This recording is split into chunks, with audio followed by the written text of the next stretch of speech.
Question number 58 देखिए, यहाँ पे लिखा हुआ है greater and equal than is called what. तो यहाँ पे इसको कहते हैं सरप्लस वेरिएबल्स। इसके पहले आपने देखा कि स्मॉलर एंड इक्वल को कहते हैं हम लोग स्लैक वेरिएबल, और उसको कैसे तोड़ा जाता है, तो उसको प्लस लगा के तोड़ा जाता है।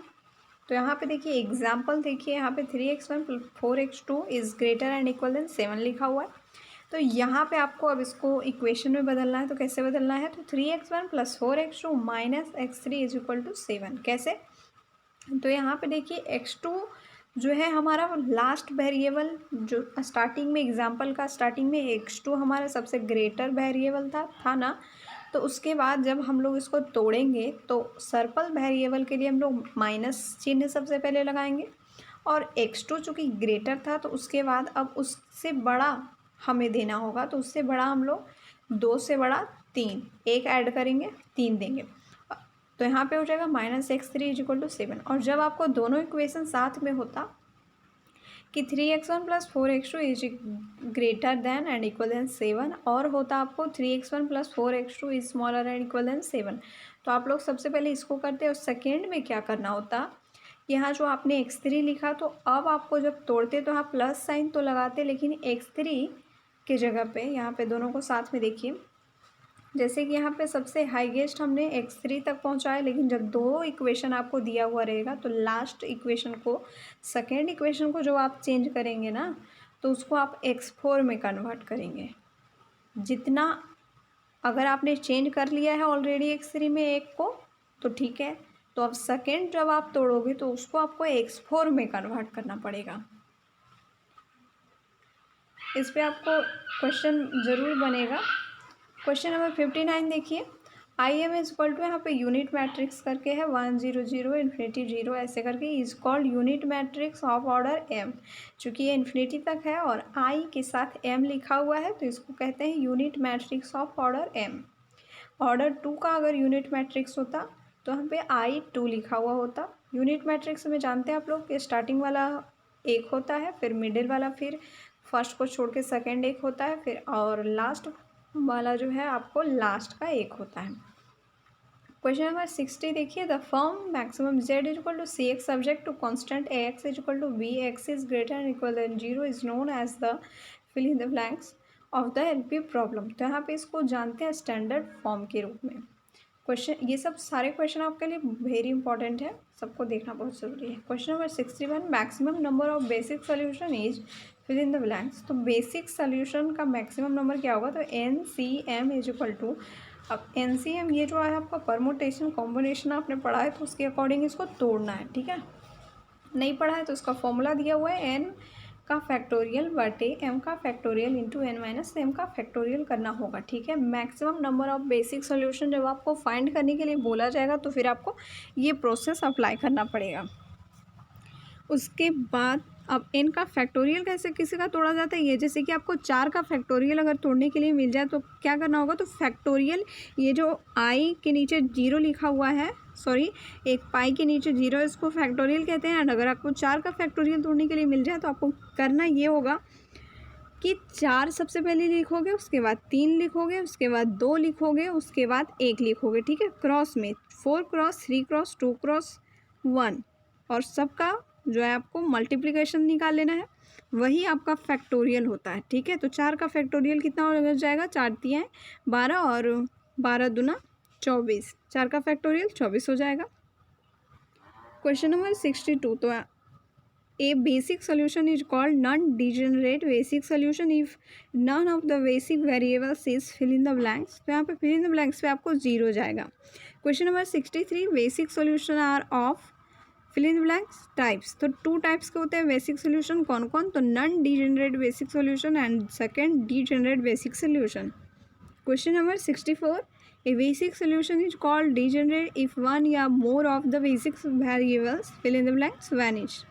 Question number 65, a feasible solution to a LP problem which is also a basic solution to the problem is called a fill in the blanks basic feasible solution. Question number 66, a basic feasible solution is usually abbreviated as fill in the blanks. The remaining n minus m variable are fill in the blanks, ठीक है। तो यहाँ पे सबसे first fill in the blanks में आपको BFS होगा and second fill in the blanks में आपको 0 जाएगा।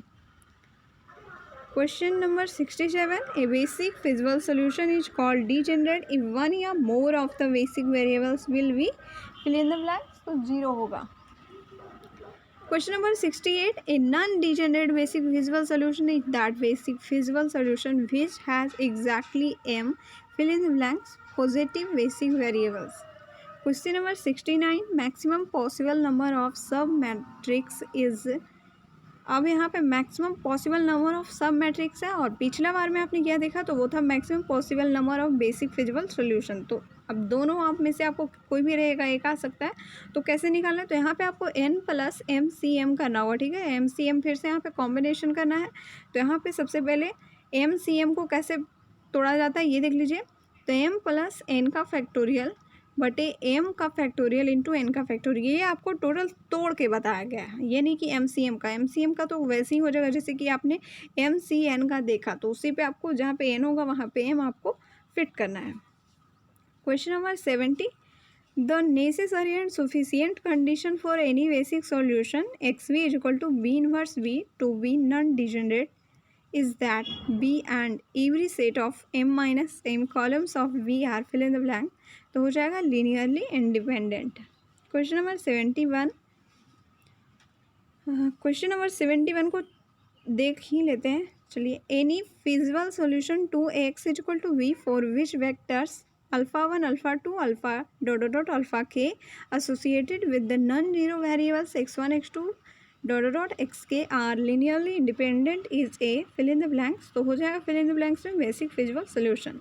Question number 72. Every basic feasible solution of the system x = B and x is greater and equal than 0 is an extreme point of the convex set of feasible solutions and fill in the blanks, तो हो जाएगा यहाँ पे conversely।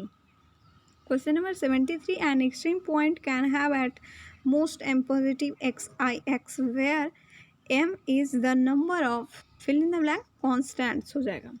Question number 74. In an extreme point the vectors associated with the positive s dash s are fill in the blanks, तो fill in the blanks होगा linearly independent। Question number 75. The collection of all feasible solution of a LP problem constitutes a convex set whose extreme points corresponds to fill in the blanks basic feasible solution. Question number 76. The extreme points of the convex set of feasible solution are fill in the blanks, तो fill in the blanks में यहाँ पे हो जाएगा आपको finite in number। Question number 77. If the convex set of the feasible solution of x = B, x is greater than equal than 0 is a convex polyhedron, then at least one of the extreme point gives an fill in the blanks। fill in the blanks में होगा आपको optimal solution। Question number 78. If the objective function of a LP problem assumes its optimal value at more than one extreme point, then every convex combination of these extreme point gives the optimal value of the fill in the blanks objective function। Question number 79. A linear programming problem is standard form। standard form क्या है, तो maximum z = cx subject to x = b, x is greater than or equal than 0, then if it has at least one feasible solution then it has at least one fill in the blanks basic feasible solution। Question number 80 देख लीजिए। If a LP problem maximum z = cx subject to ax = v, x is greater than or equal than 0 has at least one optimal feasible solution, then at least one basic feasible solution must be fill in the blanks में जाएगा आपको optimal. Question number 81. The vector BR to be deleted from the basic B is called the fill in the blanks departing vector या outgoing vector।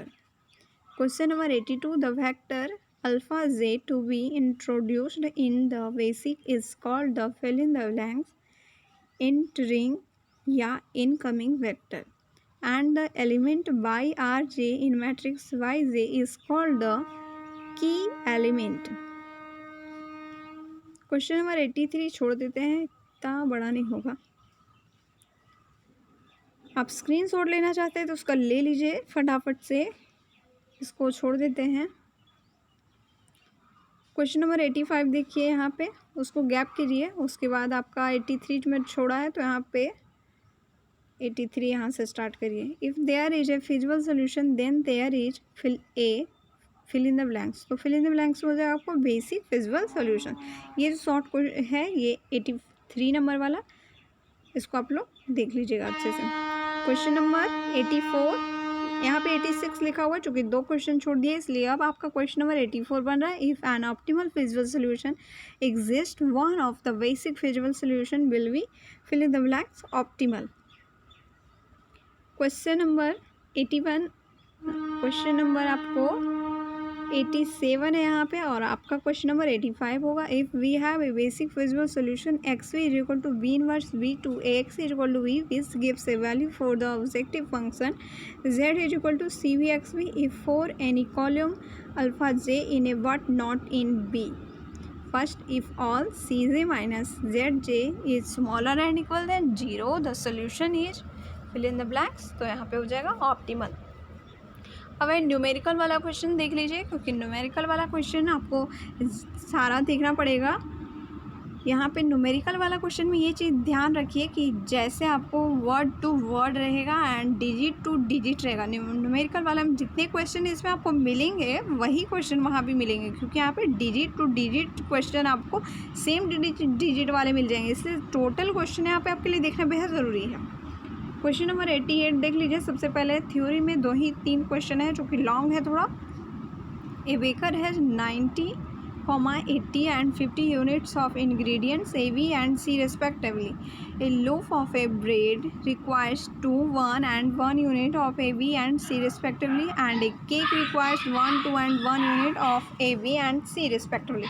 If a loaf of bread sells for a profit of Rs 0.30 and a cake for Rs 0.40, how many of each should he make so that his profit be maximum. तो यहाँ पे आपको answer हो जाएगा 18 हो जाएगा यहाँ पे आंसर। 18.00 लिखा हुआ, 00 का कोई वैल्यू नहीं है। क्वेश्चन नंबर 89 देखिए। Suppose that 8, 12 and 9 units of proteins, carbohydrates and fat respectively are the minimum weekly requirements for a person. Food A contains 2, 6 and 1 unit of proteins, carbohydrates and fats respectively per kilogram, and food B contains 1, 1 and 3 units respectively per kilogram. If A cost R is 0.85 per kilogram and B cost R is 0.40 per kilogram, how many kilograms of each should he buy per week to minimize his cost and still meet his minimum requirements? तो answer हो जाएगा आपको यहाँ पे 3.25। Question number 90 देखिए। इसमें आपको ये जो क्वेश्चन है आपके लिए बहुत ज़रूरी है। यहाँ पे सारा लीनियर प्रोग्रामिंग का ये क्वेश्चन है, इससे आपको 2, 4, 5 क्वेश्चन रहेगा। ये 90 नंबर वाला क्वेश्चन में से आपको 2, 4, 5, 2 तो नहीं 5 क्वेश्चन डेफिनेटली होगा। तो देखिए यहाँ पे इसका आप लोग लिखते जाइए, स्क्रीनशॉट लेते जाइए। यहाँ पे मैं आगे स्क्रॉल करती हूँ 2 क्वेश्चन का, ए, बी एंड सी। यहाँ पे क्वेश्चन आपको जैसे डिजिट टू डिजिट मिलेगा फिर ही आपको करना है, अपने मन से कुछ मत करना, बिकॉज कि आपको सोल्यूशन पता नहीं है। तो सबसे पहले ए, बी का आप लोग स्क्रीनशॉट ले लें। इसका देखिए आंसर इधर साइड में लिखा हुआ है। Maximum z is equal to 12, पूर्णांक 7/19 इज इक्वल टू 235/19 तोड़ के, और किस पॉइंट पे होगा वो भी लिखा हुआ है, बगल में आंसर है। Question number c and d का स्क्रीनशॉट ले।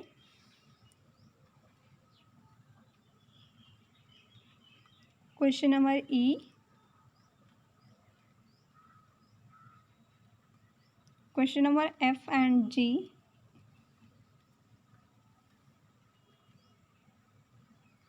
क्वेश्चन नंबर एच आई।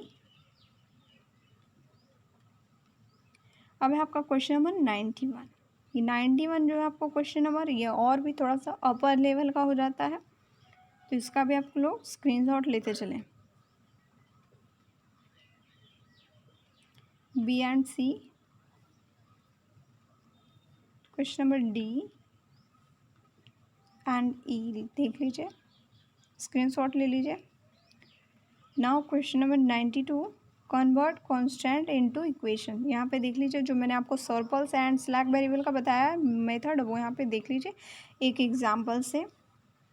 ए देख लीजिए 2x1 - 3x2 and smaller and equal than 5 है।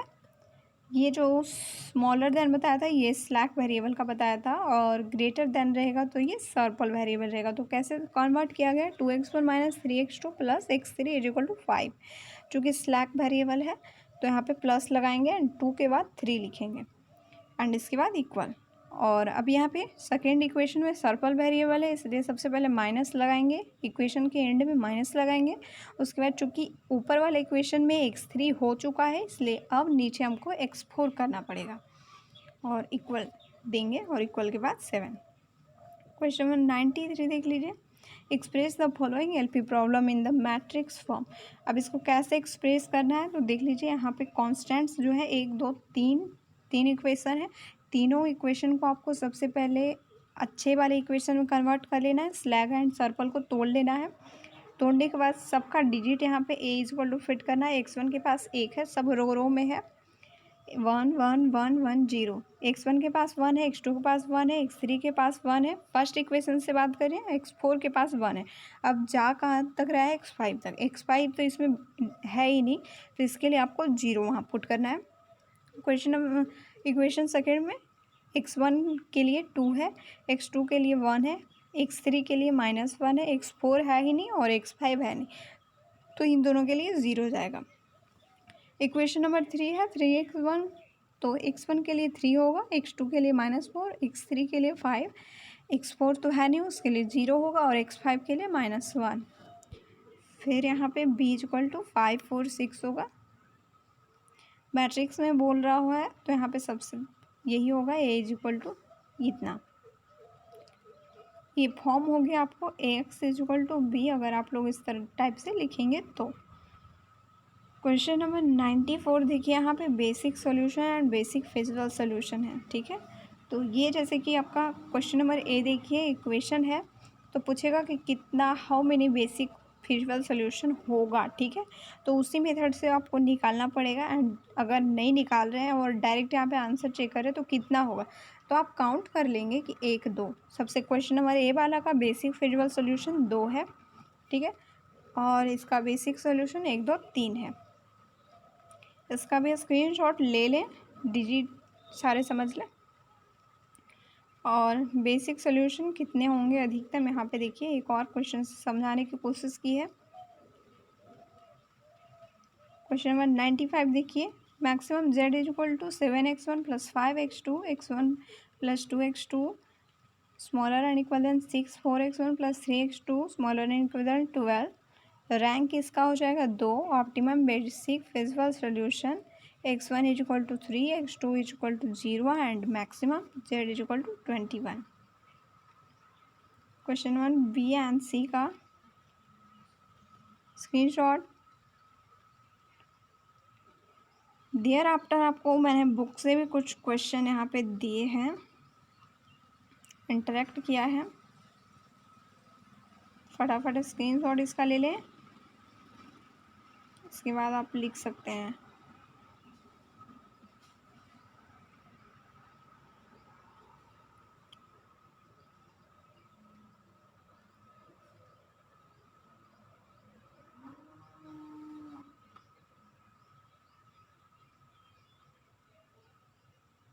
नाउ 6 7 7 8 क्वेश्चन 9 एंड 10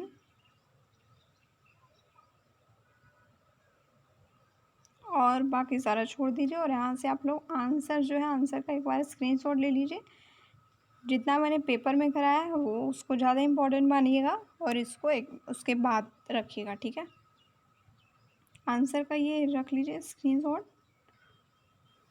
और इसके साथ ही आपको लीनियर प्रोग्रामिंग की 2 पार्ट में मैंने डिवाइड कर दिया, बिकॉज को उस वीडियो को बीच में कट करना पड़ा था इसलिए, अदरवाइज वो वीडियो और ये वीडियो दोनों एक साथ ही हो जाता। और अभी आपको ये कितने क्वेश्चन हो गए हैं काउंट कर लीजिएगा, इसके बाद आपको और भी क्वेश्चन मिलेंगे ताकि आप एग्जामिनेशन में बहुत अच्छे मार्क्स लेके आओ, ठीक है। और कोई डाउट कोई क्वेश्चन है आपके मन में तो वो भी जल्दी से जल्दी कमेंट करके क्लियर कर लें और नेक्स्ट वीडियो के लिए रेडी रहें। एंड सब्सक्राइब करके रखें ताकि कोई वीडियो आपसे छूट ना जाए एंड ऑल्सो इन्फॉर्मेशन भी ना छूटे। Thank you.